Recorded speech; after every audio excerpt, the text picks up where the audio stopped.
Bom, aqui agora a gente está aqui no Very Large Array, né? Então aqui é o maior radiointerferômetro, né, do mundo. São antenas muito grandes, 30 metros, né? E aqui no formato de Y a gente vai para o Visitor Center aqui. Daqui a pouco o grupo está todo aí, né? Estou aqui aguardando e vamos para lá para ver essas máquinas incríveis, né? Então isso aqui é o Very Large Array, o radiointerferômetro. Eu vou contar umas historinhas legais para vocês daqui a pouco. O que acontece é que com a evolução técnica, a gente hoje tem capacidade de filtrar esses ruídos vindos da Terra. Então o nível de exigência hoje não é tão grande quanto era 30 anos atrás. Mas esse equipamento aqui, então como é que ele funciona? Um dos detalhes é o seguinte: vocês estão olhando ele aqui, ó, observando? Ele está funcionando agora, pô. Ele está funcionando agora. Porque ele não tem esse negócio de céu escuro, noite e dia. A onda de rádio chega a qualquer hora. Então ele está agora observando. Por que eu sei? Todas as antenas ali, ó, estão apontadas na mesma direção aqui, ó. Essas aqui estão fora. Essas não estão no. Você vê que elas estão apontadas em outra direção. Tá vendo? Essas aqui estão apontadas assim. Então isso significa o quê? Que ele está ativo só nessa direção. Essas antenas aqui não estão ativas agora para essa observação que ele está fazendo. Muito baixo. E você tem então cabos de alta velocidade que para essa segurança, crédito, microondas, aí tem super computadores, que processam essas informações. Então o que acontece?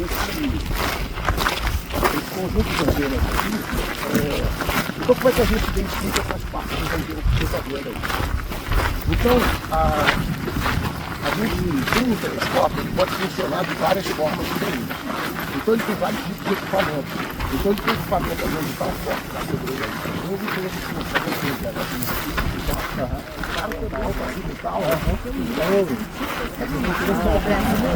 A diferença desse equipe que você vai montar é exclusivamente a quantidade de dados ou tem algum range, alguma coisa que... Não, a diferença é que eu acho que é o seguinte: aqui um cara desse, ele opera em diversos níveis de frequência.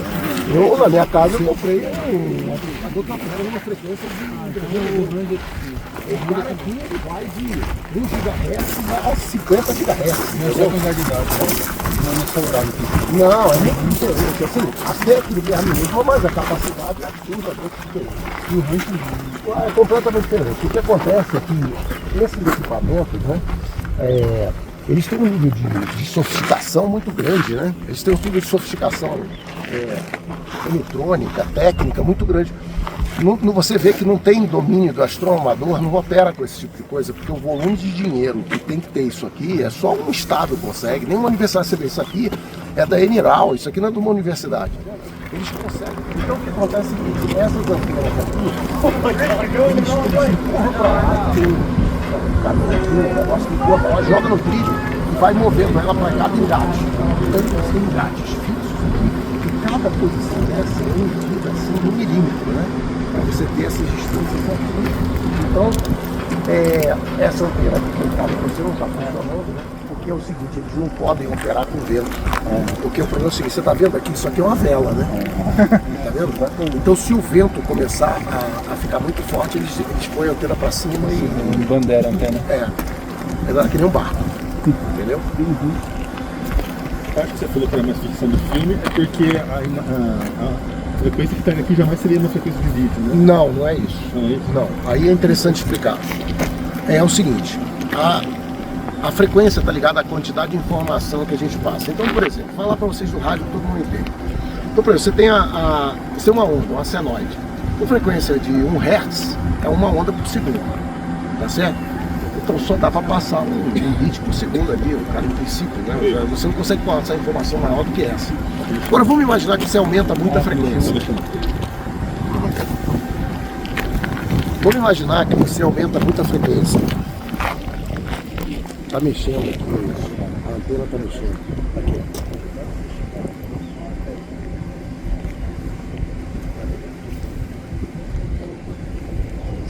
A antena tá girando.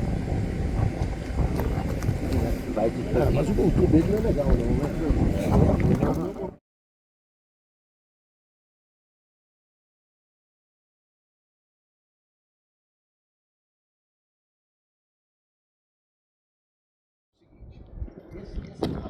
dos casos mais famosos de ufologia. Ele aconteceu há quase exatamente 60 anos atrás, no dia 28 de abril. Então, há quase 60 anos. Esse foi o seguinte: o Lones Zamora, que era um policial, ele estava descendo por uma estrada ali, né, perseguindo um carro. E ele escutou um barulho muito estranho, cara. E aí ele parou de perseguir o carro por cara de velocidade e eu vim investigar. Quando ele chegou, aqui, ele viu um objeto ali de novo aterrissado, 4 marcas no chão, 4 marcas assim, e duas pessoas pequenininhas, assim, de branco, todas de branco. E aí, com essas duas pessoas pequenininhas, todas de branco e tal, ele observou esse negócio e logo depois ele continuou subindo no carro. Quando ele chegou mais na frente, as pessoas já tinham desaparecido e ele só viu aquela bola saindo no fogo e levantando e indo embora na direção lá daquelas montanhas. Esse caso ficou muito famoso porque ele ligou para um outro policial, o outro policial veio, não chegou a ver, mas eles foram lá ver o local. E tinham as 4 marcas no chão da aterrissagem e os arbustos queimados. E eram 2 policiais, né? E aí logo em seguida veio o FBI, veio o Allen Hynek do Projeto Livro Azul, que eu até conheci ele, e veio do Allen Hynek do Projeto Livro Azul. Eles fizeram uma investigação e não conseguiram chegar numa conclusão, entendeu? Então, muitas teorias surgiram a partir daí, tipo assim, poxa, o que será que aconteceu, né? O que será que aconteceu nesse local? O que será que esse cara viu? Porque o cara conhecia, o cara explicava a tranquilidade policial de inventar um negócio desse, né? E aí, ficou um caso inexplicável e muita gente pensou, aí vamos nas hipóteses. Não, porra, aqui é a base do 800, os caras estavam testando em 64 uma nave para descer na Lua chamada Surveyor, né? Aí falou, pô, será que não foi o teste? Bom, obviamente não foi, porque a base do 800 fica a 100 km aqui. Naquela época não era possível o cara pegar um foguete, você dá 100 km, vinha parar aqui em Socorro, então obviamente não foi, né? Então ficou aquela intriga até que eu investiguei, e eu vi uma hipótese que não apareceu em lugar nenhum. Eu acho que é provável que seja verdadeira. Isso foi um dos. Vocês trotem do que é o seguinte: essa cidade que vocês viram é muito pobre. E o Lones Zamora, ele era um policial, nativo da região. E aqui tem uma universidade muito famosa chamada New Mexico Tech, né, uma faculdade de engenharia. E parece que ele achava que o pessoal era tipo assim, tudo filho de papai, e o pessoal que pobre na cidade, ele tinha meio implicância com os caras. E ele ficava lá, tipo, o cara saía de carro ali em cima, pedia documento, ficava enchendo o saco dos caras. Então parece que os caras resolveram fazer um trote. Então a história que se supõe é o seguinte, é que na realidade um desses caras começou a correr, vendo ele, começou a correr de carro para ele vir atrás. Enquanto os outros explodiam aqui, fogo de artifício e tal, para ele vir nessa direção, entendeu? Isso, por que a gente supõe isso? Porque foi encontrado há poucos anos atrás, Linus Pauling ganhou o prêmio Nobel de Química, um químico famoso, né?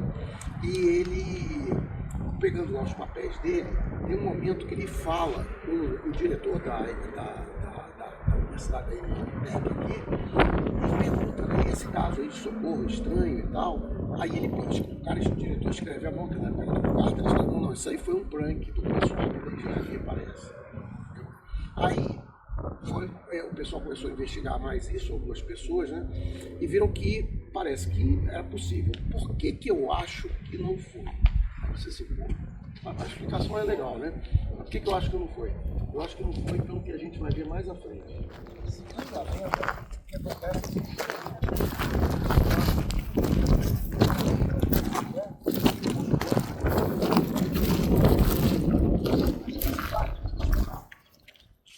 O que acontece na verdade? Por quê? Em 1966, um pouco depois, a Câmara de Comércio aqui resolveu fazer uma homenagem e tal, porque pô, veio gente do mundo inteiro, aquela coisa. E um lugar onde ali que eles não tinham muito interesse, eles criaram. Mas criaram um lugar fictício. Então o lugar não foi exatamente esse, era um lugar mais à frente ali. E eu quero ir lá nesse lugar, onde foi exatamente, que eu sei onde é que é. Por quê? Porque lá a gente tira a dúvida. Tem não sei, mas eu vou tirar. Se for um prank, eu não. Por quê? Porque é o seguinte. Duas pessoas. Tem um problema. Demorou 25 anos para ele chegar mais de novo, mais próximo. E essas pessoas não estavam mais lá. Eu quero ver se tinha condição de duas pessoas se esconderem. Porque não tem como. Você está entendendo aqui? Eu quero ver no lugar que foi. Olha o nível da vegetação. Para ter uma ideia. Porque a minha suspeita é que essa explicação também não vai fechar. Por conta disso que eu estou falando. Você está entendendo? Então, esse caso é um dos casos mais conhecidos. A gente tem 2 casos nessa região, um é aqui, o outro em Rósio. Eu tinha originalmente planejado para a gente ir exatamente no lugar. Tem até uma placa lá em Rósio, sabe? Mas como foi muita gente, aí eu falei, cara, vai aparecer polícia lá. Porque o lugar é erro. Pô, é um lugar que a gente tem que andar 1 quilômetro no meio desse troço aqui para chegar, porque tem uma propriedade privada que o cara não deixa você entrar. Entendeu? Então é uma coisa muito complicada, né? Então eu vou verificar aí. Aí eu falei, não, vamos passar só por fora, vamos no museu lá. Né? Então eu vou daqui, eu vou pra lá.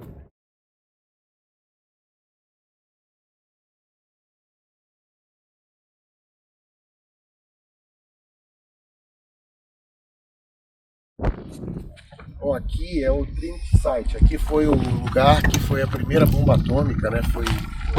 É atrás daquela montanha. A gente tá vendo aquela serra ali, tem um poste ali, né? À esquerda.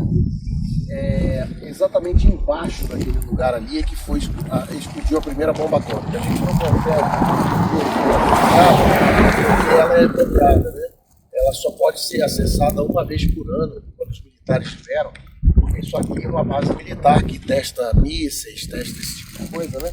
Então a primeira bomba atômica foi ali. Você imagina o visual, o cara estando num lugar desse aqui, naquela bomba que subiu lá em 1945, né? Então deve ter sido uma experiência muito louca. Para trás, um pouco, fica ruidoso, né? Que as cinzas foram para lá. Como eu falei, as crianças brincavam pensando que era neve que estava caindo do céu. E teve muita gente que morreu de câncer depois desse local, né? E essa região é uma região que uma vez por ano, normalmente 1 ou 2 vezes por ano, um dia específico, eles abrem, as pessoas vão de carro para lá e elas vão no local exato onde a bomba atômica explodiu. E ainda tem lá uma depressão, né? Você consegue ver aquela tristeza, né? Aquelas coisas verdes lá, né? E deu tudo. Experiência diferente.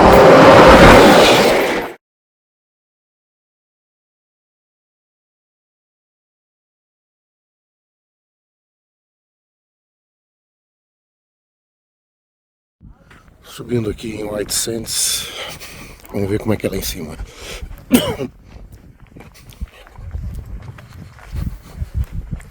É uma poeira muito fina aqui.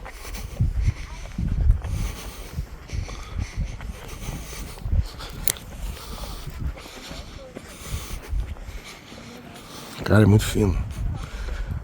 Muito legal. Parece neve. É uma poeira finíssima.